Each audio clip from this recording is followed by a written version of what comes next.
Israel is headed to its fourth election in 2 years, coming March 23rd. Here's what you need to know about that. First of all, we have Prime Minister Benjamin Netanyahu. He's the head of the Likud party. He is the longest running prime minister in Israel's history.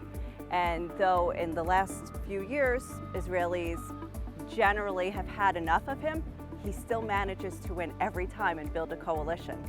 Israeli politics, the Knesset is very complicated. There are 120 members in the Knesset, and whoever is going to be prime minister needs to build a coalition of a majority.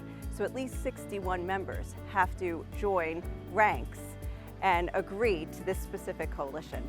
And Netanyahu has managed every time to build a coalition. However, this time he is facing a little bit more opposition than in the past. First of all, there's Gideon Sa'ar, who has left the Likud party. He was once Netanyahu was his mentor at some point, and now he has peeled away from the Likud party and he started his own called New Hope.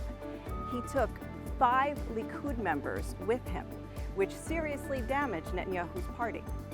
Then we have Naftali Bennett. He is the head of the Yamina party, which is also a right-wing party, just like Gideon Sa'ar, New Hope, and just like the Likud.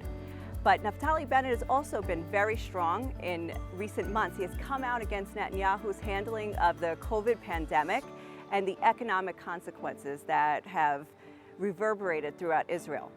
The head of the opposition is Yair Lapid, who runs the Yesh Atid party, which means there is a future. Now, he sits in the opposition to Netanyahu and has been his nemesis for the past 2 years.